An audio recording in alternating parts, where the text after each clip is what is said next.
കോൺഗ്രസിൻ്റെ പ്രധാനപ്പെട്ട നേതാക്കളുടെ ലിസ്റ്റ് പുറത്ത് വന്നുകൊണ്ടിരിക്കുകയാണ്. വട്ടിയൂർക്കാവിൽ കെ മുരളീധരൻ, മണലൂരിൽ ടി.എൻ. പ്രതാപൻ, കൊയിലാണ്ടിയിൽ ആ സ്ഥാനാർത്ഥി കുറച്ച് കടുത്തുപോയി. കൊയിലാണ്ടിയിൽ മുല്ലപ്പള്ളി രാമചന്ദ്രനൊക്കെ നല്ല പ്രായമല്ലേ, ഇനി എൻ്റെ കാര്യമുണ്ടോ എന്നുള്ളൊരു ചോദ്യമുണ്ട്. എന്നാലും മുല്ലപ്പള്ളി രാമചന്ദ്രൻ. 2 പേർക്കാണ് ഇപ്പോൾ സീറ്റ് ഇല്ലാതിരിക്കുന്നത്. കെ ബാബു തൃപ്പൂണിത്തറ, അദ്ദേഹത്തിന് പ്രായാധിക്യമുണ്ട്, അസുഖങ്ങൾ ധാരാളമുണ്ട്, അദ്ദേഹം മത്സരിക്കുന്നില്ല. കെ ബാബു നല്ല കാൻഡിഡേറ്റാണ്, മത്സരിച്ചാൽ ജയിക്കാൻ കാൻഡിഡേറ്റാണ്. പക്ഷേ തൃപ്പൂണിത്തറക്കാരുടെ സ്വന്തം ബാബുവാണ്, പലവട്ടം ജയിച്ചിട്ടുണ്ട്. പക്ഷേ ബാബുവിന് ഇപ്പോൾ സുഖമില്ല. പിന്നെ നമ്മുടെ വില്ലാളി വീരൻ വീരമണികണ്ഠൻ, രാഹുൽ മാങ്കൂട്ടത്തിൽ, അയാൾക്കും സീറ്റില്ല. 2 കോൺഗ്രസ്സുകാർക്ക് സീറ്റില്ലാതെ ബാക്കി സീറ്റുകളെല്ലാം വരുന്നു. ഇനി എ സുരേഷ് പാലക്കാട് മത്സരിക്കുമോ? അരുൺകുമാർ, അതായത് വി.എസ്. അച്യുതാനന്ദൻ്റെ മകൻ അരുൺകുമാർ പാലക്കാട് മത്സരിച്ചാൽ തീർച്ചയായിട്ടും സുരേഷ് മത്സരിക്കാനുള്ള സാധ്യതയില്ല, അല്ലെങ്കിൽ സുരേഷ് സ്വതന്ത്രനായി മത്സരിക്കുമോ?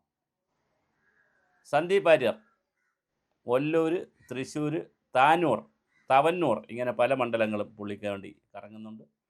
പാലക്കാടും പേര് കേൾക്കുന്നു.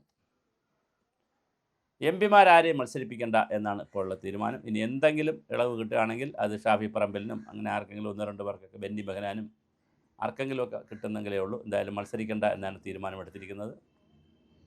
രമേശ് ചെന്നിത്തല ഹരിപ്പാടാണ്, ഇതൊക്കെ അറിയാം. പറവൂർ വി.ഡി. സതീശൻ, അതൊക്കെ സ്ഥിരം മണ്ഡലങ്ങളാണ്. ഇനി ഇങ്ങോട്ട് വരുമ്പോൾ വാമനപുരം രമണി പി നായരാണോ, ആനാട് ജയൻ ഒന്നുകൂടി മത്സരിക്കുമോ, അതോ PR.M. ഷഫീറാണോ? അവിടെ ആരാണ് വാമനപുരം എന്നറിയില്ല.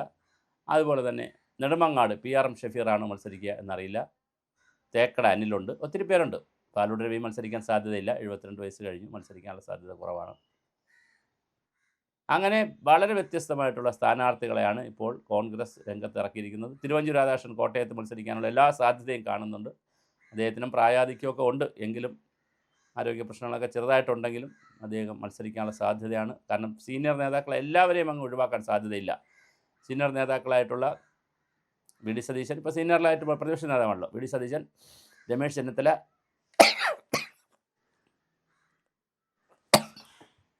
അത് കഴിഞ്ഞാൽ മുല്ലപ്പള്ളി രാമചന്ദ്രൻ, കെ മുരളീധരൻ, M.M. ഹസന് ചിലപ്പോൾ അരുവിക്കരയിലോ അല്ലെങ്കിൽ കാട്ടാക്കടയിൽ സാധ്യതയില്ല. അരുവിക്കരയാണ് കൂടുതൽ സാധ്യതയുള്ളത്. കായംകുളത്ത് നേരത്തെ മത്സരിച്ചതാണ്, സാധ്യതയുണ്ട്. അപ്പോൾ വളരെ സീനിയറായിട്ടുള്ള കുറച്ച് നേതാക്കൾ എന്തായാലും വരാൻ സാധ്യതയുണ്ട്. എം.പിമാർ വരാൻ സാധ്യതയില്ല. പിന്നെ എല്ലാ ജൂനിയേഴ്സും. പിന്നെ പ്രേംകുമാർ ചിലപ്പോൾ കഴക്കൂട്ടമോ കാട്ടാക്കടയോ പ്രേംകുമാർ മത്സരിക്കാൻ സാധ്യതയുണ്ട്. S.S. ലാലിനുള്ള സാധ്യത ഇപ്രാവശ്യം കുറവാണ്. J.S. അടൂർ, ഇനി അടൂർ മത്സരിക്കുമോ? J.S. അടൂർ വളരെ പ്രധാനപ്പെട്ട ഒരു കാൻഡിഡേറ്റാണ്. അദ്ദേഹം ഇനി മത്സരിക്കുമോ എന്ന് നമുക്കറിയില്ല. എന്തായാലും വളരെ പ്രമുഖരായിട്ടുള്ള ആളുകളുടെ ലിസ്റ്റുമായിട്ടാണ് കോൺഗ്രസ് കളത്തിലിറങ്ങുന്നത്. UDF പിടിക്കും എന്നാണ് UDFൻ്റെ ഇപ്പോഴത്തെ ഒരു ട്രെൻഡ് കാണിക്കുന്നത്. മനോരമയൊക്കെ വളരെ വലിയ പരസ്യവും അല്ലെങ്കിൽ സർവേയൊക്കെ നടത്തിയിട്ടുണ്ട്. പല സർവേകൾ നടത്തുന്നു. സർവേകളിൽ എല്ലാവരും നടത്തിയിരിക്കുന്ന സർവേകളിലും മുൻപിൽ ഇപ്പോൾ നിൽക്കുന്നത് UDF ആണ്. പിണറായിക്കുള്ള ആ ഒരു ഇമേജ്, നേരത്തെ ഉണ്ടായിരുന്ന ഇമേജ് ഇപ്പോൾ കുറഞ്ഞിട്ടുണ്ട്. വി.ഡി. സതീശന് വലിയ ഗ്രാഫ് ഉയർന്നിട്ടുണ്ട്. അതുകൊണ്ട് കോൺഗ്രസിൻ്റെ ലിസ്റ്റ് വളരെ രസകരമായിട്ടുള്ള ഒരു ലിസ്റ്റാണ് വന്നിരിക്കുന്നത്. അങ്ങനെയാണെങ്കിൽ മന്ത്രിമാരാകാൻ സാധ്യത ഉള്ളതും ഇവരൊക്കെ ആയിരിക്കും. മുല്ലപ്പള്ളി രാമചന്ദ്രൻ, ഈ പറയുന്ന കെ മുരളീധരൻ ജയിച്ചാൽ മന്ത്രിയാവാനുള്ള എല്ലാ സാധ്യതയുമുണ്ട്. അതുപോലെ തന്നെ പിന്നെ നമ്മുടെ തിരുവഞ്ചൂർ ജയിച്ചാൽ മന്ത്രിയാവാൻ സാധ്യതയുണ്ട്. രമേശ് ചെന്നിത്തല തീർച്ചയായിട്ടും മന്ത്രിയാകാം. വി.ഡി. സതീശൻ മന്ത്രി ഓർ മുഖ്യമന്ത്രി. ഇങ്ങനെ വലിയ ഒരു നിര കോൺഗ്രസ്സിന് വേണ്ടി മുന്നിൽ വന്നുകൊണ്ടിരിക്കുന്നു.